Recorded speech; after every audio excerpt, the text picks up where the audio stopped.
சங்கீத புத்தகம் திருப்பாடல்கள் 104 அதிகாரம் 34 நான் அவரை தியானிக்கும் தியானம் எனக்கு இனிமையாயிருக்கும்.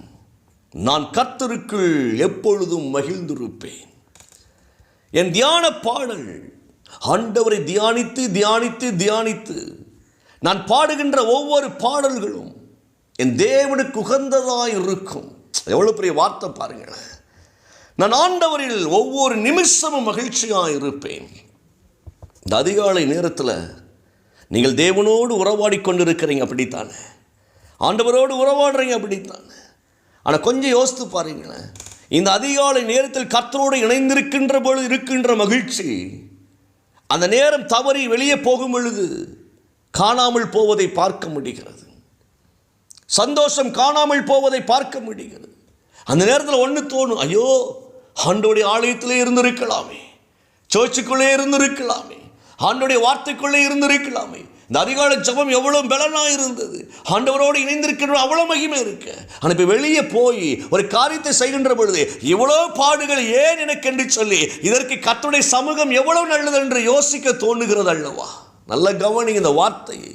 சில நேரங்களில் உலகத்தின் மாய்மாலங்களுக்குள் மாட்டிக்கொண்டு அந்த இடத்துல நம்ம நினைப்போம், ஐயோ என் தேவ சமூகம் எவ்வளவு மேலானது என்று சொல்லி.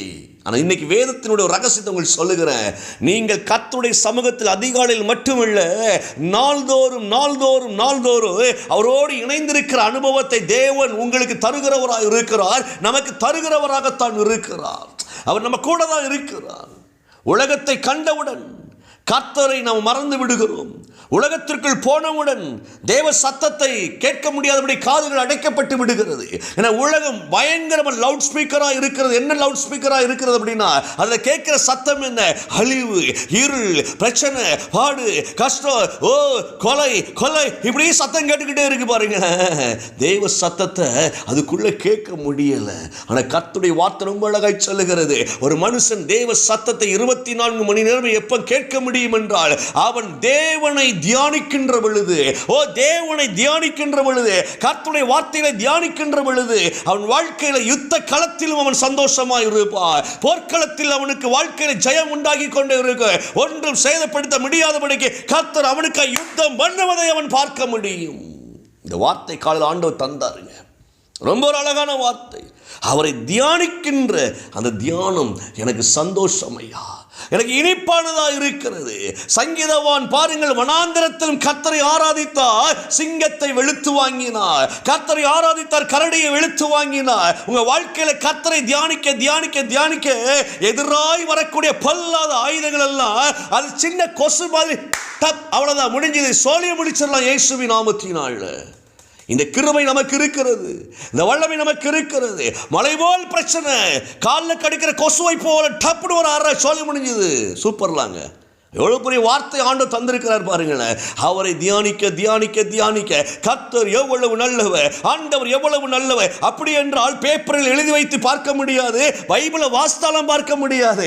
பைபிளுடைய வார்த்தைகள் எல்லாம் உட்கொண்டு தியானிக்கின்ற பொழுது, இருதயத்தில் வைத்துக் கொள்ளுகிற பொழுது, சிந்தையிலே அதை ஓட விடுகிற பொழுது, கர்த்தருடைய வார்த்தை இருதயத்தில் வைத்து சிந்தையில் ஓட விடுகிற பார்த்தீங்களா, அதுதான் தியானம் என்று சொல்லி அர்த்தமாக இருக்கிறது.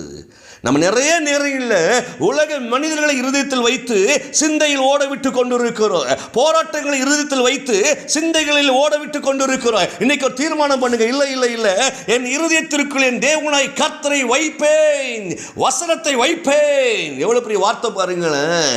என் சிந்தைகளை எல்லாம் அதற்குள் ஓட விடுவேன். சூப்பர்லாங்க. இங்கே சங்கீதம் இப்படி சொல்லுகிறார். நாள் முழுவதும் இந்த வார்த்தை நல்ல கவனிங்களேன். எனக்கு சந்தோஷத்தை தருகிறதா இருக்கிறது. அவரை தியானிக்கின்ற தியானம் எனக்கு இனிப்பு இனிப்பு இனிப்பு. உலகத்தில் கசப்பு அதிகமாக இருக்கிறது, தேவனிடத்தில் இனிப்பு மட்டுமே இருக்கிறது, கசப்பு கிடையாது. நல்ல கவனிங்க. உலகத்தில் இனிப்பை தேடி பார்க்க வேண்டி இருக்கு. இன்னைக்கு ஒரு தேனி கூட பாவுங்க, தேடி அலையுது, எங்கேயாவது ஒரு இடத்துல மகரந்தம் கிடைக்காதா? அவ்வளோத்தையும் சோழியை முடிச்சிட்டா மனுஷன். ஒரு தேனிக்கு கூட இன்னைக்கு வாழ முடியல. செயற்கை தேன் உருவாக்குவதற்காக கூண்டுக்குள் வைத்து பிராய்லர் மாதிரி வளர்த்துக் கொள்ளக்கூடிய அளவுக்கு இன்னைக்கு தேனீக்களுடைய நிலை பரிதாபமாய் மாறிவிட்டது. வீட்டு தேன். ஒரு முறை ஒரு இடத்திற்கு தேன் சேகரிக்கிற இடத்திற்கு நான் போயிருந்தேன். அந்த இடத்துல தேன் வீட்டில் வைத்து தயாரிக்கிறார்கள். அந்த தயாரிக்கின்ற இடத்துல ஒரு காரியத்தை பார்க்க முடிந்தது. தேனையே அவர்கள் எப்படி அந்த இடத்துல சேகரிப்பதற்கு தேனியை பயன்படுத்தி இருக்கிறார் என்றால் அதையும் டூப்ளிகேட்டாக மாற்றிட்டாங்க. சில இடத்துல சீனியை வைத்து அதை கரைத்து வைத்து இந்த தேனி என்ன செய்கிறது, அதிலிருந்து தொட்டு கொண்டு வந்து கூட்டில் கட்டுகிறது. இதை கண்ணால் பார்த்த ஒரு காரியம். பூக்களில் தேடின நாட்கள் போய் மனுஷன் அதையும் ஏமாற்ற ஆரம்பிச்சிட்டான். பாருங்கள், எவ்வளவு மனிதனுடைய இருதயங்கள் கொடூரமாய் போய் கொண்டிருக்கிறது. தேனீக்கள் கூட தன் சொந்த முயற்சியை செய்ய முடியாத அளவுக்கு.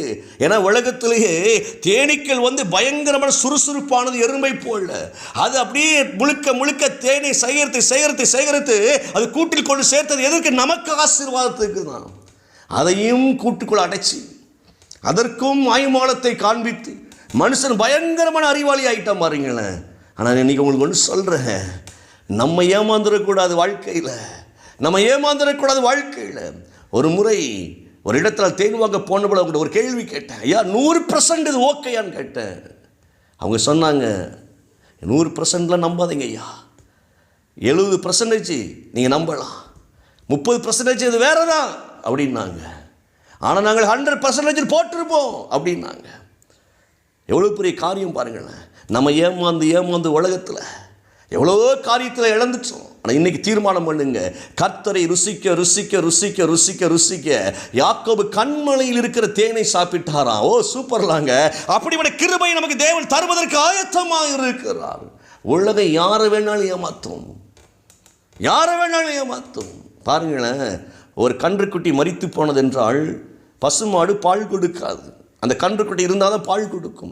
உடனே ஒரு கன்றுக்குட்டி அதன் சாயல் செய்து பசுவை ஏமாற்றி பால் கறக்கின்ற இந்த உலகம் நல்லா கவனித்துக் கொள்ளுங்க. நம்மளையும் பிசாசு அப்படிதான் அநேக நேரங்களில் ஏமாற்றி வஞ்சித்து கடவுளை விட்டு பிரிப்பதை நாம் பார்க்க முடிகிறது. நம்ம மாய்மாலமான காரியத்தில் உள்ளே போய் மாட்டிக்கொண்டு அதுக்கப்புறம் வாழ்க்கை ஐயோ ஏமாந்துட்டோம் என்று சொல்லி இந்த நாட்கள் அழுது கொண்டு இருக்கிறோம். இன்னைக்கு தீர்மானமாய் சொல்லுகிறேன், கர்த்தருடைய வார்த்தையை பேசுகிறேன். உலகத்தை ஜெயிப்பதற்கு ஒரே ஒரு வழிதான் இருக்கிறது. அவரை தியானிக்கின்ற தியானம் நமக்கு இனிமையாக இருக்கு. கர்த்தரை ஆராய்ந்து பாருங்கள், உலகத்தை ஆராய்ந்து பார்க்காதீர்கள். தேவனை ஆராய்ந்து பார்க்க பார்க்க பார்க்க பார்க்க தேவனுக்குள் இருந்து புறப்படுகிற ஸ்வீட் இருக்கு பாருங்களேன், அது நம்மை அலங்கரிக்கும், சந்தோஷப்படுத்தும், நமக்கு உடல் பலத்தை கொடுக்கும். எவ்வளவு பெரிய வார்த்தை பாருங்களேன். நம்முடைய ஆத்மா ஆரோக்கியமாகும், சரீர ஆரோக்கியமாகும், செழிப்பு உண்டாகும், தரித்திரங்கள் மாறு. அவரை தியானிக்கின்ற தியானம் நமக்குள் ஒவ்வொரு நாட்களும் வாழ்வை உண்டாக்குமே ஒழிய அழிவை உண்டாக்காது. இதை மட்டும் மைண்டில் வைத்துக்கொண்டு அப்படியே கண்களை மூடுவோம்.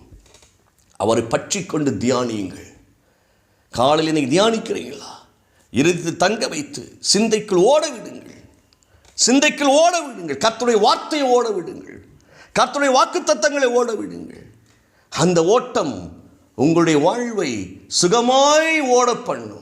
இலக்கை அடைவீர்கள். பிதாவே, எங்கள் பிள்ளைகளை ஆசீர்வதிக்கிறேன். போராட்டத்தின் மத்தியில் இருக்கிற பிள்ளைகளுக்கு இன்றைக்கு ஒரு மகிமை உண்டாவதாக, இன்றைக்கு ஒரு அற்புதம் உண்டாவதாக.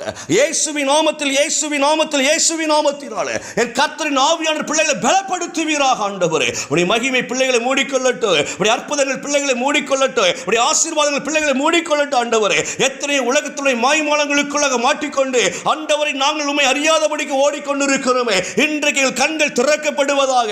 உம்மை தியானிக்கிற தியானம் எங்களுக்கு இனிமை என்பது நாங்கள் அனுபவிக்க முடியாது. இன்றைக்கு நாங்கள் உம்மோடு இணைந்திருக்கிற உறவை எங்களுக்கு தருவீராக. இயேசுவின் நாமத்தினாலே என் பிள்ளைகளை ஆசீர்வதிக்கிறேன். பலப்படுத்துங்க, ஜெயிக்க கிருபை கொடுங்க ஆண்டவரே. இயேசுவின் நாமத்தில் ஆசீர்வதிக்கிறேன் நல்ல பிதாவே, ஆமென்.